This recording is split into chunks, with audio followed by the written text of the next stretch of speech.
नमस्ते मुलांनो. नमस्ते. आज इतिहास शिकवता शिकवता वाटलं की आता हे मुलांना सांगणं गरजेचं आहे.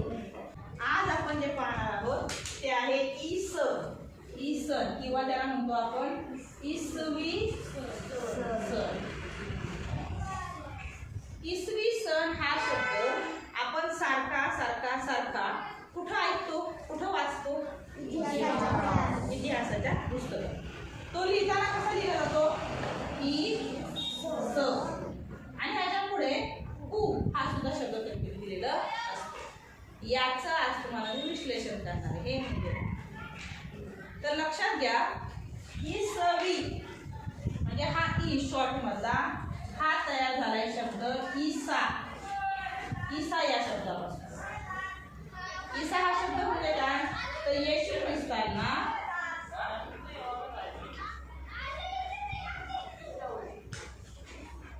येशू ख्रिस्त यांना ईसा म्हटलं गेलं आणि त्या ईसाचा हा ई शब्द घेऊन त्यांनी इथं इसवी मध्ये वापरलेला आहे.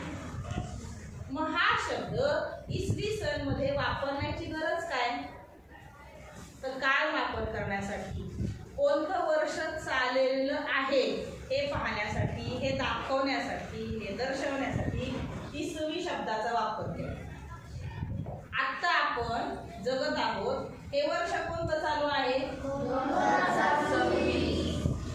जेव्हा 2026 वर्षांपूर्वी जेव्हा वर्ष कुठलं चालू असेल? हे वर्ष एक केव्हा चालू झालं? तर ज्या वेळेस येशू ख्रिस्त यांचा जन्म झाला. येशू ख्रिस्त यांचा जन्म झाला त्यावेळेस साल 1 सुरू झालं. लक्षात राहील? पण तुम्हाला हा प्रश्न पडला असेल की येशू ख्रिस्ताच्या जन्माच्या वेळेसच साल 1 का सुरू झालं, नंतर का नाही झालं, आधी का नाही झालं? तर याचं कारण असं आहे, येशू ख्रिस्तांचा जन्म ज्या वेळेस झाला त्याच वेळेस पहिली जनगणना झाली. काय झाली? जनगणना.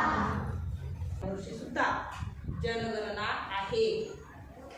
त्यावेळेस तुम्हाला ते येईल. ती सगळ्यात पहिली जनगणना कधी झाली? येशू ख्रिस्ताच्या जन्माच्या वेळेस. आणि ते कोणतं साल होतं?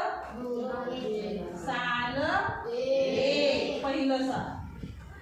आणि त्या पहिल्या सालापासून आजपर्यंत 2026 वर्ष झालेली आहे.